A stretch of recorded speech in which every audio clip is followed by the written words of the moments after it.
အားလုံးမင်္ဂလာပါကျွန်တော်တို့ရဲ့7 day vocabulary challenge ကနေကြိုဆိုပါရစေကျွန်တော်တို့ဒီနေ့ကစပြီးတော့နောက်ထပ်9ရက်ကျွန်တော်တို့ရဲ့ vocabulary တွေကိုအတူတူလေ့လာကြမယ်ပြီး exercise တွေကိုလုပ်ကြမယ်ပြီးရင်နောက်နေ့ကျရင်ကျွန်တော်တို့နော်အဖြေကိုတိုက်ကြမယ်ကျွန်တော်တို့လုပ်ရမလဲဆိုတဲ့ process ကိုလည်းရှင်းပြပေးတာပေါ့နော်ဒီနေ့မှာကျွန်တော်တို့ day 1ပေါ့နော် day 1ကျွန်တော် relationship နဲ့ပတ်သက်တဲ့ vocabulary တွေကိုလေ့လာအောင်ဖြစ်ပါတယ်အဲ့တော့ relationship ဆိုတာကကျွန်တော်တို့ခင်ဗျားတို့ရဲ့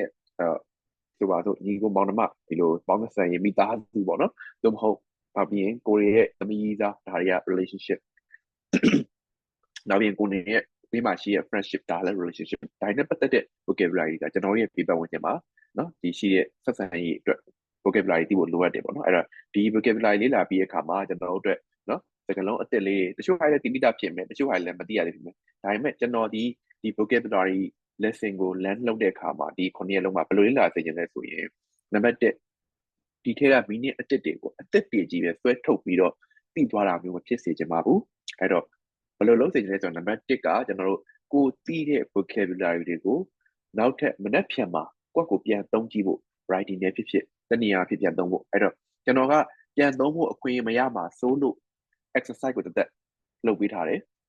အဲ့တော့ဒီဗီဒီယိုကိုကြည့်ပြီးရတဲ့ပြိုင်နဲ့ exercise ကိုလုပ်ဖြစ်အောင်လုပ်ပါဒါကျွန်တော်ပထမဆုံးမှာချင်တာပါအဲ့တော့ exercise လုံးမသာလင်းကျွန်တော်တို့ရဲ့ vocabulary ရဲ့ပို့ပြီးတော့ပေါ့နော်ကျွန်တော်ကောင်းထဲမှာပို့ဆွဲမှာအဲ့တော့ဒီ exercise လုပ်ပြီးရတဲ့လည်းထပ်ပြီးမလောက်သေးဘူးကျွန်တော်တို့ရဲ့စာအုပ်ထဲမှာကျွန်တော်အခုဒီနေ့သိရ vocabulary ကို note down လုပ်လိုက်ရှာရေးလိုက်ရှာရေးပြီးရတဲ့ပြိုင်နဲ့ကျွန်တော်တို့ဘာဖြစ်တော့ဆိုရင်အဲ့ vocabulary ကိုနောက်နေ့ speaking မှာကျွန်တော်ဘယ်ထည့်သုံးမလဲ writing မှာဘယ်ထည့်သုံးမလဲအစိုက်အဖြစ်ကျွန်တော်တို့ဒါကိုအမြဲစူးစမ်းနေရင်ပို့ပြီးတော့ကောင်းပါတယ် okay ဒါဆိုကျွန်တော်နေစားကြမယ်အဲ့တော့ဒီနေ့ vocabulary day 1 lesson မှာကျွန်တော်ဘာကိုသိရမလဲပေါ့နော် sorry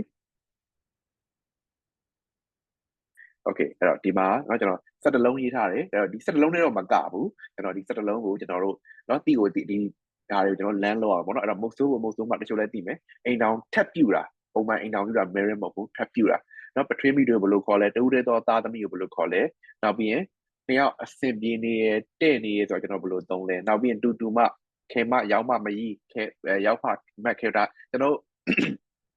ဘေးမှာရှိတဲ့အမျိုးတွေပေါ့နော်ဒါတွေဘယ်လိုခေါ်လဲတာရန်တယောက်ဥမာစတင်ခင်မင်းရင်းနှီးရတိလာရဲဆိုတော့ကျွန်တော်ဘယ်လိုသုံးလဲဘယ်လို buff ကိုသုံးလဲပေါ့နော်ပြီးရင်တငယ်ချင်းကို informally ဘယ်လိုသုံးလဲနောက်ပြီးလက်ရှိရေးစားဟောင်းဒီလိုဟာတွေကိုကျွန်တော် English လို့ vocabulary vocabulary ကျွန်တော်လေ့လာကြည့်ကြအောင်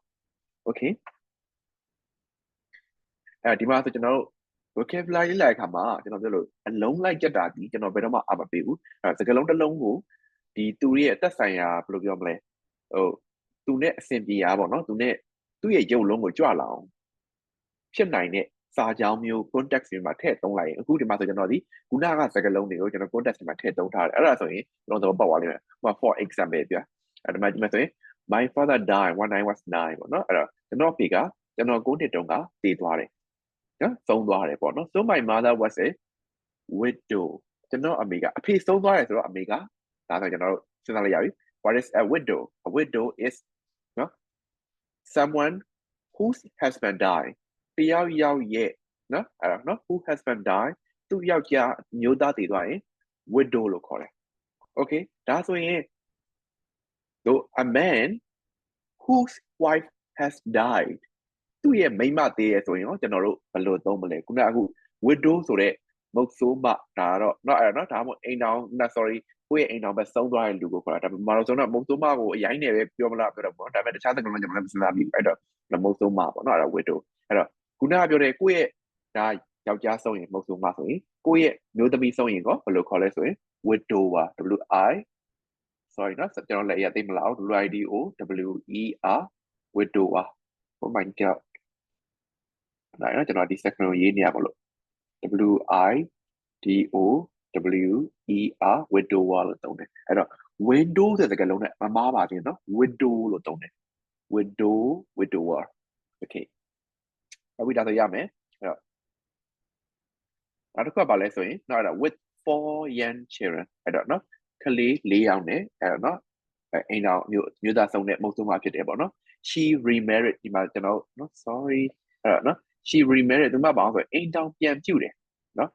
နောက်တစ်ချိန်ထက်လက်ထပ်တာကို re ဆိုတဲ့စကားလုံးသုံးတယ်ဟုတ်ပြီနော်အဲ့တော့ re ဆိုတဲ့စကားလုံး renew အသစ်ပြန်လုပ်တယ်ဟုတ်ပြီနော် replay နောက်ထပ်ပြန်ပြီးတော့ ကြည့်တယ်နောက်ထပ်ပြန်ပြီးတော့နောက်ခုနပြန်ဖွင့်တယ်ဒါဆို replay အဲ့တော့ replay စကားလုံးဒီ again and again ကိုပြောချင်တာအဲ့တော့ဒီမှာဆိုတော့ remarried ဆိုတဲ့ကြောင့်မလို့သူမအိမ်တောင်ပြန်ပြုတ်တယ်5 years later အိမ်တောင်သူ့မျိုးသားဆုံးပြီး9နှစ်ကြာခါမှအိမ်တောင်ပြန်ပြုတ်တယ် so now I have a stepfather ကျွန်တော်မှာနော်အဲ့ဒါ stepfather ဆိုတာပထွေးပေါ့နော်အဲ့တော့အမေကကိုယ့်ရဲ့အဖေရင်မဟုတ်ဆိုရင် stepfather အဲ့တော့ဆိုပါတော့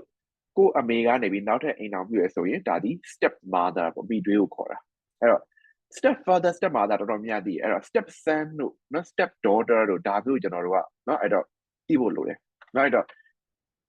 step တချို့ကကျတော့နော်အဲ့တော့နော် step son and step daughter ပေါ့နော်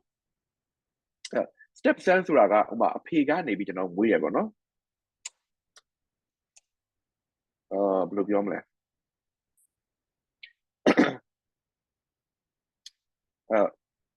တစ်ဖက်ကဟိုဘယ်လိုပြောမလဲကျွန်တော်ကိုအမေကအိမ်တောင်ပြုတ်တယ်ပေါ့လေကိုအမေကအိမ်တောင်ပြုတ်တယ်နောက်အိမ်တောင်ပြုတ်တယ်အဲ့တော့ကိုပထွေးမှာပေါ့ကိုပထွေးမှာငကိုကလေးကပါလာခဲ့တဲ့နော်ပါလာခဲ့တဲ့ကလေးကခုနနော် step son ဖြစ်မှာပေါ့အဲ့တော့ကျွန်တော်တို့ရဲ့ step brother ခေါ်မှာပေါ့ပြန်ပြောမယ်နော်အဲ့ချုပ်သမားဆိုလို့အဲ့တော့ဆိုပါစို့ဒါကနော်ကျွန်တော်အမေနော်အဲ့တော့နောက်ထပ်အိမ်တော်ပြုတယ်ဆိုရင်ဒါဒီနော်နောက်ထပ်အိမ်တော်ပြုတာပထွေးသူ့မှာအရင်ကတည်းကမွေးထားတဲ့ကလေးတွေရှိရဒါဒီအမေရဲ့ step son ဆိုဖြစ်မယ်ဥမာပြောတာနော်တကယ်ပြောတာမဟုတ်ဘူးအဲ့တော့ဒါဒီ step son ဖြစ်မယ်ကျွန်တော်တို့ကြောဒါဒီဘာဖြစ်တုံးဆိုရင် step brother ခေါ်တယ်နော် main လေးဆိုရင် step sister ပေါ့ဒါဆို step daughter လို့ခေါ်လို့ရတယ်အဲ့တော့နှစ်ယောက်ညားပြီးမှမွေးရမျိုးခေါ်တာမဟုတ်နှစ်ယောက်ညားပြီးမှမွေးလာရင်ကျွန်တော်တို့ဘာလို့ခေါ်လဲဆိုရင် half brother လို့ခေါ်တယ်ဟောဆိုရင်ကျွန်တော်အမေရဲ့သွေးတော်ပါလာအောင်ရမယ်နော်ပြန်ပြောမယ်နော်အဲ့တော့ half brother နဲ့ step brother မလွဲနေနဲ့ half brother ဆိုတာအမေကနောက်အိမ်တော်ပြုတယ်ပြုတ်ပြီးတော့မှနှစ်ယောက်ပြုတ်ပြီးတော့မှမွေးလာခဲ့တယ်နော်အစ်စ်မွေးလာခဲ့တဲ့ကလေးကိုကျွန်တော်တို့က step son ကျွန်တော်တို့က step brother လို့မခေါ်ဘူးနော်ဘာလို့သွေးတစ်ဝက်ကျွန်တော်အမေရဲ့သွေးတစ်ဝက်ပါရကြမလို့ကျွန်တော်ဘာလို့ခေါ်အောင်ဆိုရင်သူ့ကို half brother half sister လို့ခေါ် half sister HALF half တစ်ဝက်ကိုခေါ်တာနော်ကိုအမေနဲ့ဘာမှမဆိုင်ဘူးဆိုကျွန်တော် step ဆက်တကယ်လို့သုံးတယ်ကိုအမေနဲ့ဆိုင်လာပြီးသို့မဟုတ်ကိုအဖေနဲ့ဆိုင်လာဆိုကျွန်တော် half ကိုသုံးတယ် okay ရမယ်အဲ့တော့ဟုတ်ပြီဒါပဲကျွန်တော်ဆက်သွားမယ်နော်အဲ့တော့ဒါဆိုရင် step နဲ့ပတ်သက်တဲ့စကားလုံးတော်တော်များများရတော့မှထင်ပါတယ်အဲ့တော့ as he is not my real father ကျွန်တော်အဖေရင်းမလို့ကြောင့် I got him by his first name နော် which is dieter သူ dieter ဆိုနာမည်ကိုပဲခေါ်တယ်ပေါ့နော် I've got an elder brother elder ဆိုသိပါတယ်အားလုံးသိကြပါတယ်အဲ့တော့ elder ဆိုကိုယ်ကြီးတယ်လို့ခေါ်တာ elder brother called Thomas and 2 younger sister အကိုရှိရညီနှစ်ယောက်ရှိတယ် Anya and Claudia who are twins twin လည်းသိတယ်အမွာကိုခေါ်တာเนาะအဲ့တော့အမွာကိုကျွန်တော် twins လို့ခေါ်တယ်we are a close family ငါတို့ကအရန်ကိုclose family ဆိုတာတရားတယောက်ဘယ်လိုပြောမလဲအဲ့တော့เนาะအရန်ချစ်ကြတဲ့အရန်เนาะစီစီလုံးနေကြတဲ့เนาะ family ကို close family လို့ခေါ်တယ်အဲ့တော့ကျွန်တော်တို့ကเนาะအဲ့တော့ဒီ close family ဆိုတာအဲ့တော့ဒီခုနကပြောမိသားစုတရားတယောက်ချစ်ချစ်ခင်ခင်ကျွန်တော်နေကြတာအဲ့တော့အဲ့လိုမဟုတ်ဘဲနဲ့เนาะဒီဘယ်လိုပြောမလဲနောက်တစ်ခု family နဲ့ပတ်သက်လို့ကျွန်တော်ဗာသတိရတော့ဆိုရင်မိသားစုကကျွန်တော်တို့မှာအဖေရဲ့အမေရဲ့ကျွန်တော်ညီလေးရဲ့ကျွန်တော်ရဲ့တအိမ်ထဲမှာနေရဆိုအဲ့ဒါကိုဘာလို့ခေါ်လဲဆိုရင် nuclear nuclear family လို့ခေါ်တယ် family နော်လေးရတော့ sorry နော်အဲ့ဒါဆရာဝန်လည်းဖြစ်နေမှာမလို့နော်ဆရာဝန်လေးလို့ပဲတမန်လိုက်ပါတော့ဟုတ်ပြီနော်အဲ့တော့ nuclear family လို့ခေါ်တယ်အဖေရဲ့အမေရဲ့ကျွန်တော်ညီလေးရဲ့ဒီလေးယောက်တည်းရှိnuclear family အဲ့နောက်တစ်ဆင့်ထပ်သွားမယ်အဲ့တော့အဖိုးတွေရောဖွားတွေရောတမျိုးလုံးတအိမ်နဲ့စုနေတယ်အဲ့ဒါဆိုရင်ကျွန်တော်ဘယ်စကားလုံးကိုသုံးလဲဆိုရင်ကျွန်တော်တို့က extended extended family လို့သုံးတယ်နော် extended နော် extended family လို့ခေါ်တယ်အဲ့ဒါကျွန်တော်တို့နော်တအိမ်ထဲမှာရှိနေအဖိုးတွေဖွားဘိုးစင်မောင်အကုန်နော်ဦးလေးတွေရောအတော်တွေရောအကုန်စုနေရတာလို့ extended family လို့ခေါ်တယ်ဟုတ်ပြီဒါသိတော့နော်အဲ့တော့ close family နောက် nuclear family extended family my mother is an only child အမေကတူးတဲ့သောသားသမီးအဲ့တော့နော်တူးတဲ့သောသားတူးတဲ့သမီးတော့နောက်ကတော့ gender မခွဲတော့ဘူးသူက my mother is an only child တူးတဲ့သောသားသမီးကို only child လို့သုံးပါတယ်တခါအသုံးတော့မှတ်ထားပါနော် my mom no I am an only child no I am an only son တို့ I am an only daughter တို့တိတ်သုံးနေမရှိပါဘူး only child လို့ပဲသုံးကြပါတယ်နော်သူနောက်က gender မခွဲတော့ပါဘူး but I've got 2 uncles no on my father side ကျွန်တော်အဖေဘက်ကဦးလေး2ယောက်ရှိတယ် one is married with 2 children အဲ့တော့ကျွန်တော်ရဲ့ Facebook page မှာလည်းဟိုနေ့တခါရှင်းပြဘူးလေ married နောက်ကကျွန်တော်လက်ထပ်မဲ့လူဆိုရင် married to I'm married to a teacher ကျွန်တော်ဆရာမနဲ့လက်ထပ်ထားတယ် I'm married to a doctor ကျွန်တော်ဆရာဝန်မနဲ့လက်ထပ်ထားတယ် doctor မနဲ့လက်ထပ်ထားတယ်ဒါပေမဲ့ကျွန်တော်အိမ်အောင်ချိတယ်ကျွန်တော်မှာကလေး2ယောက်နဲ့ဆိုရင်ကျွန်တော်ဒီ I'm married with လို့သုံးတယ်နောက်ကအိမ်အောင်မလိုက်ရင် married to လို့မဟုတ်ကျွန်တော်နောက်ကဘယ်လိုပြောမလဲနောက်ကမွေးထားကလေးတွေရေးမယ်ဆိုရင်ဒီမှာသူသုံးသွားတယ်လို့မျိုးပဲဘာလို့ဆိုရင်ဒီမှာ married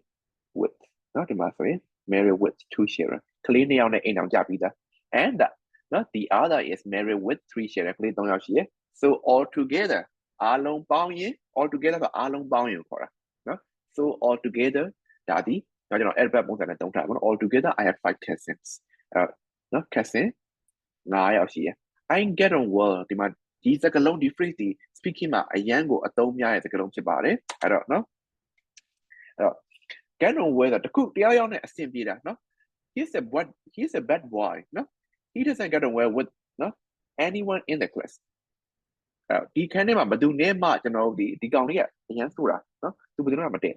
get on well ကတရားရောက်နဲ့အဆင်ပြေအောင်ခေါ်တာနော်အဲ့တော့ဒီမှာဆိုရင်ဆိုပါစို့နော်တကူတကယ်နဲ့နော် तू ကကျွန်တော်ရဲ့အချစ်ဆုံးတကယ်ရင်ဒါပေမဲ့အရင်တော့လုံးဝမတည့်ဘူးနော်အဲ့တော့ပထမဆုံးဆို we didn't get on well at first နော်အဲ့တော့ but now we are best friends အဲ့တော့ကျွန်တော်အခုတော့တကယ်ကြီးမှဖြစ်နေကြပြီအရင်တော့ကျွန်တော်မတည့်ကြဘူးဒီမှာတော့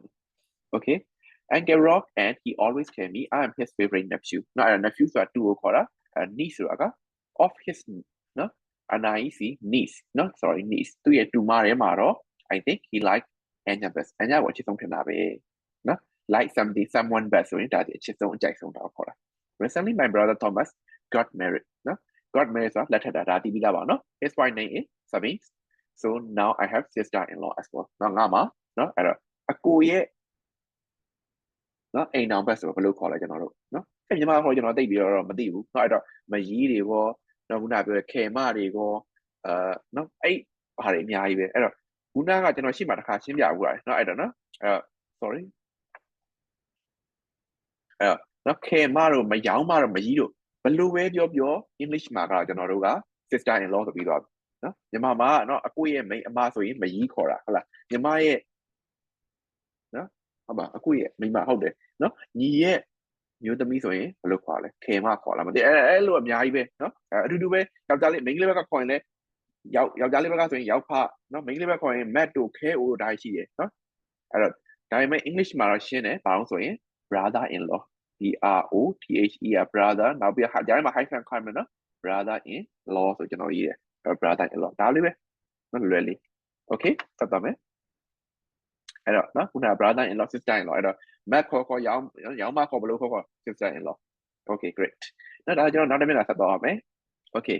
ဒါကကျွန်တော်နောက်ခုနကသူ့ရဲ့နော်အမျိုးပြတဲ့မြေပုံလေးပေါ့လေနော်အဲ့တော့နော် niece to nephew ကိုအမျိုးပြန်ဆက်ကြည့်နော် sequential ရိုက်ပြီးတော့ okay နော်အဲ့တော့ဒီမှာဆိုရင်ကျွန်တော်တို့ဒီတယောက်ရဲ့အမျိုးသမီးဆိုရင် apostrophe ကိုသုံးတယ်နော် the wife of Thomas လို့မသုံးဘူး